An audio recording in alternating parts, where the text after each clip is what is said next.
Untuk membahas pergerakan IHSG hari ini serta prospeknya esok, kita sudah bersama dengan Nico Lawrence, Head of Research Panin Sekuritas. Mas Nico, kita lihat tadi bahwa IHSG mengalami pelemahan gitu ya. Apa saja sentimen yang bergerak di bursa hari ini? Kalau currently ya, in the short term tuh investor fokusnya dari sisi antisipasi obligasi US ya. Kita tahu bahwa kemarin di minggu lalu sempat 1,6%, cuman currently itu sedikit meningkat di 1,67. Jadi concern terkait dari sisi potensi tapering tantrum dan juga potensi inflasi itu yang sebenarnya jadi concern utama dari sisi investor. Plus kalau buat emerging market secara spesifik, kenaikan oil price itu jadi salah satu catalyst negatif. Karena kita tahu bahwa banyak negara-negara di emerging markets itu net importer oil.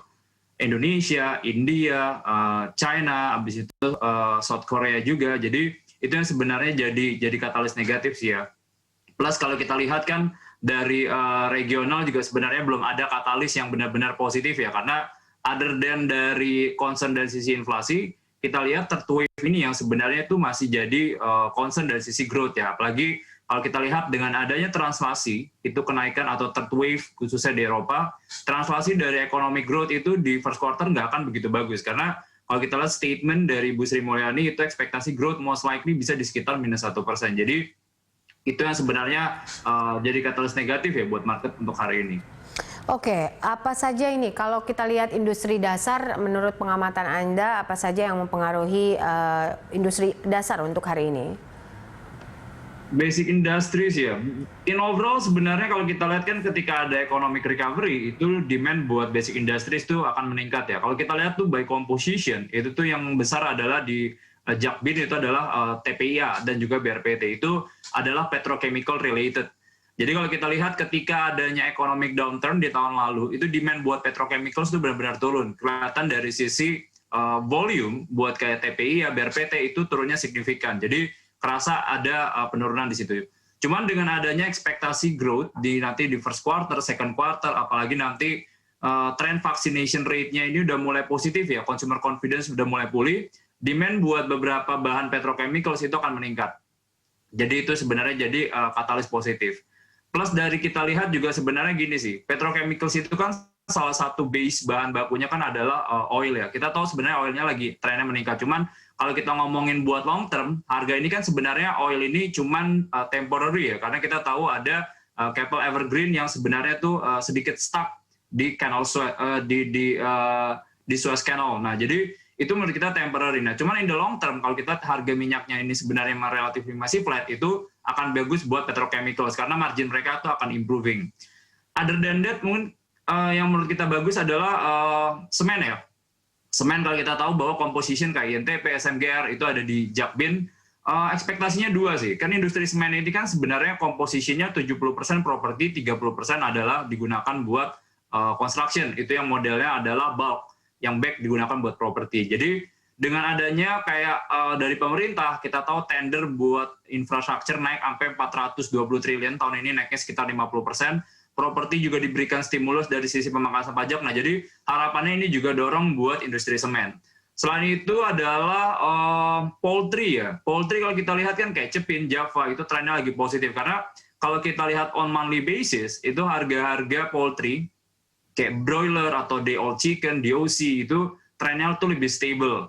Apalagi sebenarnya dengan adanya tren pemangkasan atau pemusnahan ayam, paling program dari pemerintah itu, ternyata kalau kita lihat environment di industrinya, itu tuh kondisinya tuh masih oversupply sebenarnya. Nah, jadi most likely di tahun depan masih ada ruang lagi sebenarnya pemerintah akan melakukan culling program, jadi harga most likely kita lihat sih sebenarnya akan lebih stable. Jadi itu yang menurut kita sih salah satu alasan ya buat di basic industries ya. Oke, baik. Lalu tadi bicara semen sendiri, apa saja rekomendasi yang bisa diambil menurut Anda untuk short term, at least dalam minggu ini? Kalau buat semen kita masih suka SMGR ya. Di compare ke INTP kita lebih prefer SMGR sebenarnya. INTP sebenarnya in overall nggak ada isu karena kita tahu neracanya kuat ya, net cash ya. Cuman mereka tuh concentrated banget di Java. Di Java itu di Jawa Barat itu tuh competition-nya sangat tight. Jadi itu yang kita agak-agak hati-hati.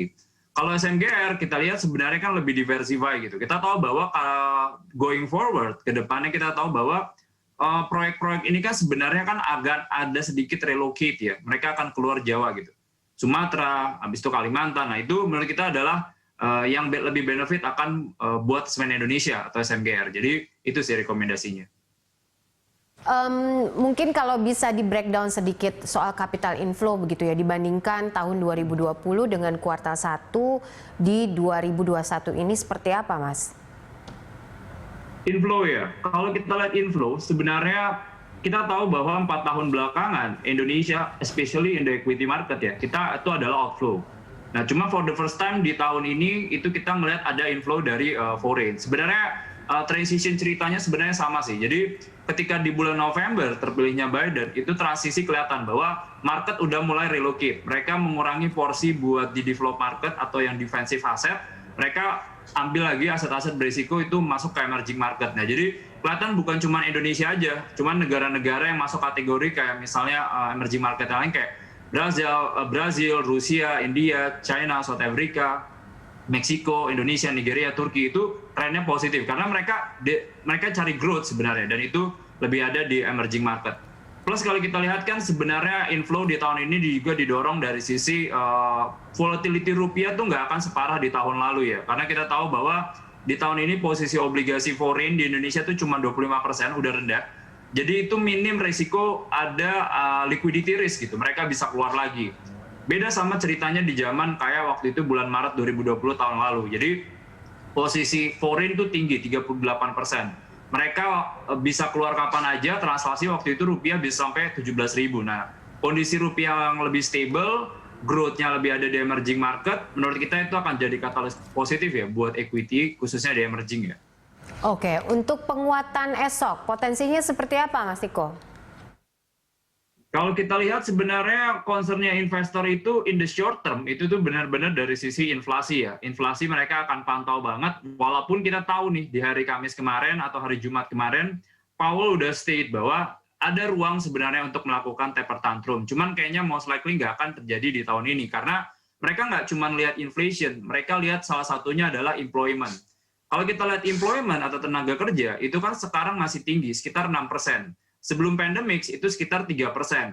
Target akhir tahun baru 4,5%. Nah, jadi ini kita lihat employment itu tuh belum mencapai level maksimal. Jadi meskipun inflasinya meningkat, employment-nya belum pulih, itu nggak jadi base buat dari the Fed itu akan menaikkan suku bunga. Jadi kita lihat taper tantrum itu nggak akan terjadi di tahun ini.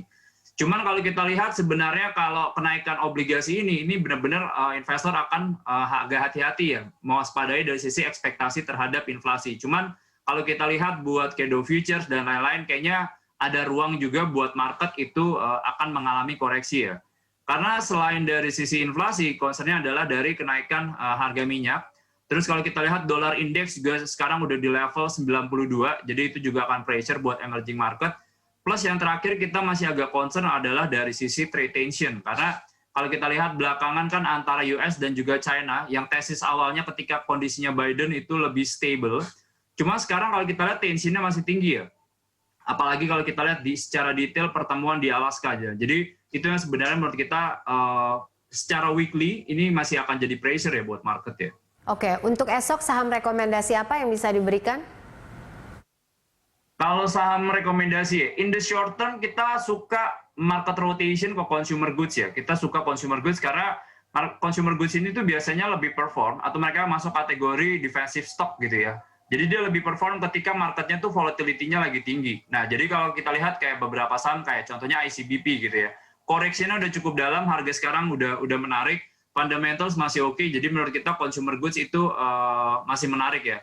Selain consumer goods yang menurut kita ada ruang buat recovery adalah banking ya. Banking kita tahu walaupun kredit ini masih terkontraksi, cuman kalau misalnya ngomong in terms of contraction zone, itu tuh sebenarnya makin kecil kontraksinya, kredit. DPK kemarin masih bagus. Net interest margin itu akan expansion kita lihat. Nah, jadi menurut kita banking dan juga consumer menarik ya untuk dikoleksi ya. Oke, baik. Mas Niko, terima kasih untuk analisanya dan juga waktunya bersama kami. Pemirsa, demikian tadi analisa dari Niko Lawrence, Head of Research Panin Sekuritas.